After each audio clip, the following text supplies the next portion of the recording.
بسم اللہ الرحمن الرحیم۔ السلام علیکم عزیز طلبہ، امید ہے آپ ایمان کی بہترین حالت پہ ہوگے۔ آج ہم حدیث نبوی سبق کی پڑھائی، اس کے مشق اور مختصر سوالات اور مفصل سوال کریں گے۔ آئیے پڑھائی شروع کرتے ہیں۔ حدیث نبوی خاتم النبیین صلی اللہ علیہ وآلہ وسلم۔ حدیث کے لفظی معنی بات اور گفتگو کے ہیں۔ شرعی اصطلاح میں وہ قول اور عمل جس کی نسبت نبی کریم خاتم النبیین کی طرف سے ہو حدیث کہلاتا ہے۔ یعنی نبی کریم خاتم النبیین صلی اللہ علیہ وآلہ وسلم کے اقوال، افعال اور تقریر، یعنی کوئی ایسا کام جو آپ صلی اللہ علیہ وآلہ وسلم کی موجودگی میں کیا گیا ہو اور آپ خاتم النبیین صلی اللہ علیہ وآلہ وسلم نے اس پر خاموشی اختیار فرمائی ہو کا مجموعہ حدیث نبوی کہلاتا ہے۔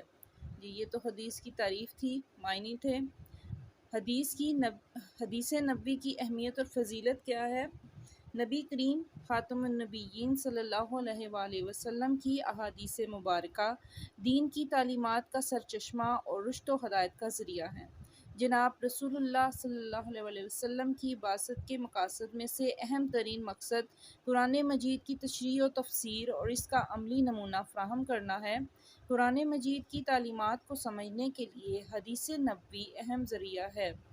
بطور مسلمان ہمارے لیے لازم ہے کہ ہم نبی اکرم خاتم النبیین صلی اللہ علیہ وآلہ وسلم کی احادیث کو اپنی زندگی کے لیے عملی نمونہ بنائیں۔ ہماری زندگی نبی اکرم خاتم النبیین صلی اللہ علیہ وسلم کے اقوال و افعال کے مطابق ہونی چاہیے۔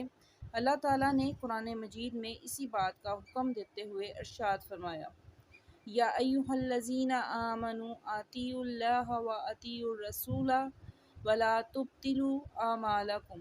سورہ محمد کی آیت نمبر 33 کا یہ حوالہ ہے، جس کا ترجمہ ہے، اے ایمان والو، اللہ کی اطاعت کرو اور رسول اللہ خاتم النبیین صلی اللہ علیہ وآلہ وسلم کی اطاعت کرو اور اپنے اعمال ضائع مت کرو۔ پھر ارشاد باری تعالیٰ ہے، وَمَا آتَاكُمُ الرَّسُولُ فَخُذُوهُ وَمَا نَهَاكُمْ عَنْهُ فَانْتَهُوا۔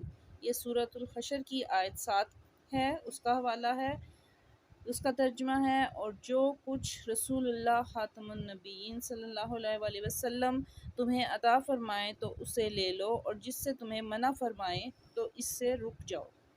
ان آیات سے ہمیں یہ رہنمائی ملتی ہے کہ ہمارے لیے زندگی گزارنے کا معیار حضور اقدس خاتم النبیین صلی اللہ علیہ وآلہ وسلم کی ذات گرامی ہے اور آپ صلی اللہ علیہ وآلہ وسلم کے اقوال و افعال ہیں۔ لہٰذا ہمیں اپنی زندگیوں کو آپ خاتم النبیین کی تعلیمات کے مطابق ڈھالنے کی کوشش کرنی چاہیے۔ عزیز طلبہ، اس سبق میں کچھ منتخب احادیث مبارکہ شامل کی گئی ہیں جو کہ ہمارے معاشرے میں زندگی گزارنے کے لیے اصول فراہم کرتی ہیں۔ اس میں سے پہلی حدیث ہے، اکمل المؤمنین ایمانا احسنہم خلقا وخیارہم خیارہم لنسائہم۔ مسند احمد کی حدیث ہے، 9153۔ ترجمہ، مومنوں میں سے کامل ترین ایمان والا وہ ہے جو اپنے اخلاق میں بہترین ہے، اور ان میں سب سے بہتر وہ ہیں جو اپنی بیویوں کے لیے بہترین ہیں۔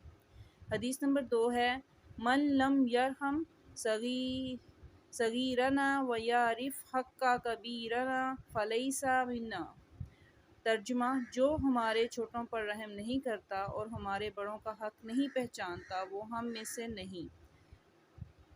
حدیث نمبر 3 ہے، ایھا الناس اتقوا اللہ واجملوا فی الطلب فإن نفسا لن تموت حتی تستوفی رزقها وإن أبطأ عنها فاتقوا الله واجملوا في الطلب خذوا ما حل ودعوا ما حرم۔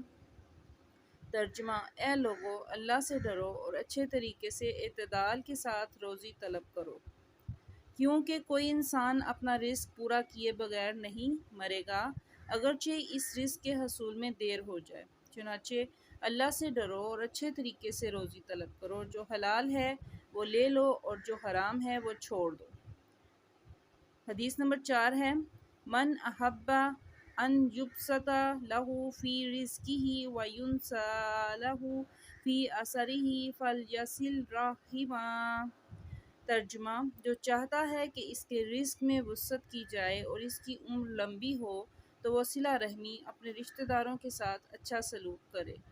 حدیث نمبر 5 ہے عن النبی صلی اللہ علیہ وسلم فی الکبائر قال الشرک باللہ وعقوق الوالدین وقتل النفس وقول الزور۔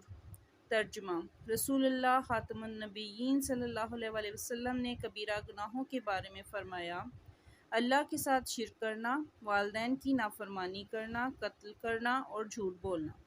حدیث نمبر 6 ہے ان اخوانکم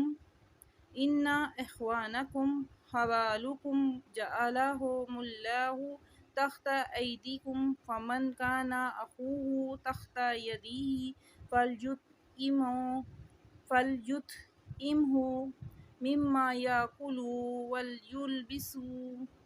وليلبسه مما يلبس ولا تكلفوهم ما يغلبوهم فإن كلفتموهم ما يغلبوهم فإنوهم۔ ترجمہ، تمہارے غلام تمہارے بھائی ہیں، انہیں اللہ تعالیٰ نے تمہارے ماتحت رکھا ہے، چنانچہ جس شخص کا بھائی اس کے ماتحت ہو اسے چاہیے کہ اسے وہی کھلائے جو خود کھاتا ہے اور اسے وہی لباس پہنائے جو وہ خود پہنتا ہے، اور ان سے وہ کام نہ لو جو ان کی طاقت سے زیادہ ہو، اور اگر ایسے کام کی انہیں زحمت دو تو خود بھی ان کا ہاتھ بٹاؤ۔ حدیث نمبر 7 ہے من افتی بغیر علم کان اسمہ علی من افتہ ومن اشار علی اخیہ بامر یعلم ان الرشد فی غیرہ فقد خانہ۔ ترجمہ، جس شخص کو کسی نے علم کے بغیر فتویٰ دیا تو عمل کرنے والے کا گناہ فتویٰ دینے والے پر ہوگا، اور جس نے اپنے بھائی کو کوئی ایسا مشورہ دیا کہ جبکہ اسے علم تھا کہ بھلائی اس کے علاوہ ہے تو اس نے اس سے خیانت کی۔ حدیث نمبر 8 ہے الحیاء لا یاتی الا بخیر۔ ترجمہ، حیا سے ہمیشہ بھلائی پیدا ہوتی ہے۔ حدیث نمبر 9 اللہم انی اسألک علما نافعا ورزقا طیبا وعملا متقبلا۔ ترجمہ، اے اللہ، بے شک میں تجھ سے فائدہ دینے والا علم، حلال روزی اور قبولیت والا عمل مانگتا ہوں۔ حدیث نمبر 10 ہے کل المسلم علی المسلم حرام دمہ ومالہ وعرضہ۔ ترجمہ، ہر مسلمان پر دوسرے مسلمان کا خون، مال اور عزت حرام ہے۔ اس کے بعد اسماء الحسنی لکھے ہوئے ہیں، ان کو پڑھتے ہیں اور ان کا ترجمہ دیکھتے ہیں کیا ہے۔ الرحمن نہایت مہربان، الرحیم ہمیشہ رحم فرمانے والا، المالک بادشاہ، القدوس ہر عیب سے پاک، السلام سلامتی دینے والا، المؤمن امان بخشنے والا، المہیمن حفاظت کرنے والا، العزیز عزت اور غلبے والا، الجبار بہت زبردست، المتکبر بہت بڑائی والا، الخالق پیدا کرنے والا، الباری عدم سے وجود میں لانے والا، المصور شکل و صورت عطا فرمانے والا، الغفار بہت بخشنے والا، القہار سب پر غالب، الوہاب بہت عطا فرمانے والا، الرزاق بہت رزق دینے والا، الفتاح بڑا مشکل کشا، العلیم بہت جاننے والا، القابض روزی تنگ کرنے والا۔ جی، یہ ہم نے سبق کی پڑھائی کی ہے، آپ اس کی مشق کرتے ہیں، درست جواب کا انتخاب کریں۔ کوئی ایسا کام جو نبی کریم خاتم النبیین صلی اللہ علیہ وآلہ وسلم کے سامنے کیا گیا ہو اور آپ نے خاموشی اختیار کی ہو کہلاتا ہے قول۔ قرآن مجید کی توسیع و تشریح کا پہلا عملی ماخذ ہے حدیث نبوی۔ حدیث مبارک کے مطابق رزق میں وسعت ہوتی ہے صلہ رحمی سے۔ غلط مشورہ دینے کو قرار دیا گیا ہے خیانت۔ گناہ کبیرہ میں سے ہے والدین کی نافرمانی کرنا۔ جی عزیز طلبہ، سبق کے مختصر سوالات کی طرف آتے ہیں۔ پہلا سوال ہے حدیث سے کیا مراد ہے؟ حدیث نبوی کے مختصر سوالات کے جوابات دیکھتے ہیں۔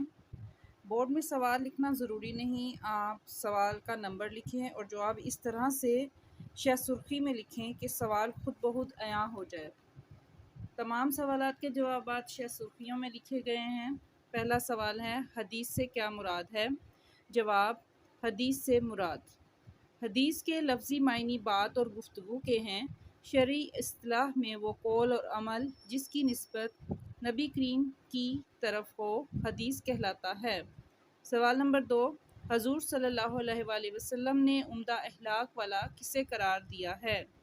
جواب: عمدہ اخلاق والا حدیث ہے۔ حضور صلی اللہ علیہ وسلم کا فرمان ہے، مسند احمد کی 9153، جس کا ترجمہ ہے: مومنوں میں سے کامل ترین ایمان والا وہ ہے جو اپنے اخلاق میں بہترین ہے، اور ان میں سب سے بہتر وہ ہیں جو اپنی بیویوں کے لیے بہتر ہیں۔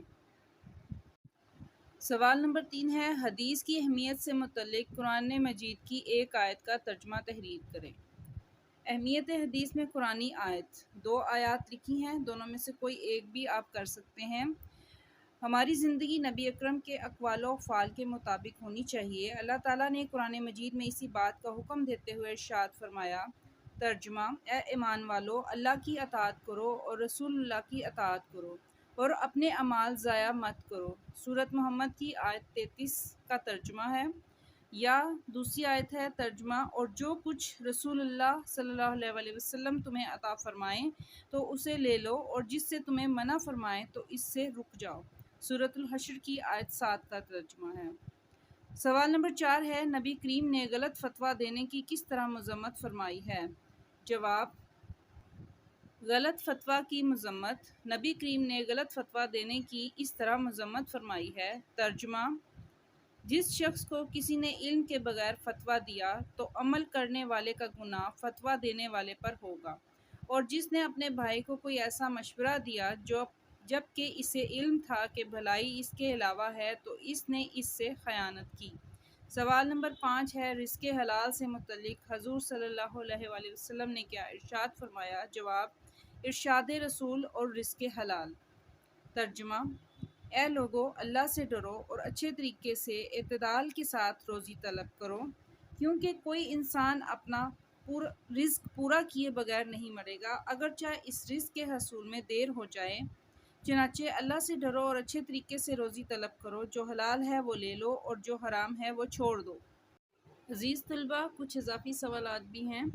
مجموعہ حدیث نبوی سے کیا مراد ہے؟ جواب: مجموعہ حدیث نبوی نبی کریم کے اقوال و افعال اور تقریر، یعنی کوئی ایسا کام جو آپ کی موجودگی میں کیا گیا اور آپ نے اس پر خاموشی اختیار فرمائی ہو، کا مجموعہ حدیث نبوی کہلاتا ہے۔ اضافی سوال نمبر 2 ہے حضور صلی اللہ علیہ وسلم نے کبیرہ گناہوں کے بارے میں کیا فرمایا ہے؟ جواب: گناہ کبیرہ رسول اللہ صلی اللہ علیہ وآلہ وسلم نے کبیرہ گناہوں کے بارے میں فرمایا ہے۔ ترجمہ: اللہ کے ساتھ شرک کرنا، والدین کی نافرمانی کرنا، قتل کرنا اور جھوٹ بولنا۔ تیسرا اضافی سوال ہے رسول اللہ صلی اللہ علیہ وآلہ وسلم نے غلاموں کے ساتھ کیسا سلوک کرنے کا فرمایا؟ جواب: غلاموں سے سلوک ارشاد نبوی ہے۔ ترجمہ: تمہارے غلام تمہارے بھائی ہیں، انہیں اللہ تعالیٰ نے تمہارے ماتحت رکھا ہے، چنانچہ جس شخص کا بھائی اس کے ماتحت ہو، اسے چاہیے کہ اسے وہی کھلائے جو خود کھاتا ہے، اسے وہی لباس پہنائے جو وہ خود پہنتا ہے، اور ان سے وہ کام نہ لو جو ان کی طاقت سے زیادہ ہو، اور اگر ایسے کام کی انہیں زحمت دو تو خود بھی ان کا ہاتھ بٹاؤ۔ عزیز طلبہ، سبق حدیث نبوی کا تفصیلی سوال: حدیث نبوی کی ضرورت اور اہمیت تحریر کریں۔ جواب: پہلے ہم حدیث کی تعریف بیان کریں گے کہ حدیث نبوی کیا ہے۔ شرعی اصطلاح میں وہ قول اور عمل جس کی نسبت نبی کریم کی طرف ہو حدیث کہلاتا ہے، یعنی نبی کریم کے اقوال و افعال اور تقریر کا مجموعہ حدیث نبوی کہلاتا ہے۔ اہمیت اور فضیلت: اللہ تعالیٰ نے رسول اللہ کو رسالت کے ساتھ محسوس فرما کر آپ پر اپنی کتاب قرآن مجید نازل فرمائی اور اس کی مکمل تشریح کا حکم دیا۔ فرمان الہی ہے۔ ترجمہ سورۃ نحل کی آیت 44 کا ترجمہ ہے، اور ہم نے آپ پر یہ کتاب نازل کی ہے تاکہ جو ارشادات نازل ہوئے ہیں وہ لوگوں کو بیان کرو۔ تعلیمات کا سرچشمہ نبی کریم صلی اللہ علیہ وآلہ وسلم کی احادیث مبارکہ دین کی تعلیمات کا سرچشمہ اور رشد و ہدایت کا ذریعہ ہیں۔ حدیث کی ضرورت اور اہمیت اس لیے بھی ہے کہ قرآن سمجھنے میں ہمیں آسانی ہوتی ہے۔ تو قرآن کی تشریح کا عملی نمونہ جناب رسول اللہ صلی اللہ علیہ وآلہ وسلم کی بعثت کے مقاصد میں سے اہم ترین مقصد قرآن مجید کی تشریح و تفسیر اور اس کا عملی نمونہ فراہم کرنا ہے۔ قرآن مجید کی تعلیمات کو سمجھنے کے لیے حدیث نبوی اہم ذریعہ ہے۔ حدیث کی اہمیت بحیثیت مسلمان کیا ہوگی؟ بطور مسلمان ہمارے لیے لازم ہے کہ ہم نبی اکرم صلی اللہ علیہ وسلم کی احادیث کو اپنی زندگی کے لیے عملی نمونہ بنائیں۔ ہماری زندگی نبی اکرم صلی اللہ علیہ وآلہ وسلم کے اقوال و افعال کے مطابق ہونی چاہیے، کیونکہ قرآن مجید کی تشریح و تفسیر حدیث ہے۔ یہ دونوں مل کر اسلام کی تعلیمات کی تکمیل کرتے ہیں۔ حکم خداوندی حدیث کی اہمیت میں ہے کہ ہماری زندگی نبی صلی اللہ علیہ وسلم کے اقوال و افعال کے مطابق ہو۔ اس بات کا اللہ تعالیٰ نے قرآن مجید میں اس طرح حکم دیا ہے۔ سورۃ محمد کی آیت 33 کا ترجمہ ہے، اے ایمان والو، اللہ کی اطاعت کرو اور رسول اللہ کی اطاعت کرو اور اپنے اعمال ضائع مت کرو۔ ایک اور جگہ ارشاد فرمایا ہے حدیث کی اہمیت کے بارے میں، سورۃ حشر کی آیت 7 ہے، اور جو کچھ رسول اللہ صلی اللہ علیہ وآلہ وسلم تمہیں عطا فرمائیں تو اسے لے لو، اور جس سے منع فرمائیں تو اس سے رک جاؤ۔ عزیز طلبہ، مفصل سوال کا حاصل کلام کیا ہے کہ درج بالا ان آیات سے ہمیں نہ صرف حدیث کی اہمیت اور فضیلت ظاہر ہوتی ہے، بلکہ یہ رہنمائی بھی ملتی ہے کہ ہمارے لیے زندگی گزارنے کا معیار حضور اقدس کی ذات گرامی اور آپ کے اقوال و افعال ہیں۔ لہٰذا ہمیں اپنی زندگیوں کو آپ کی تعلیمات کے مطابق ڈھالنے کی کوشش کرنی چاہیے۔ امید ہے آپ نے سبق حدیث نبوی کا لیکچر دھیان سے سنا ہوگا اور اس کے سوالات اور جوابات بھی غور سے پڑھے ہوں گے۔ اللہ ہم سب کا حامی و ناصر ہو۔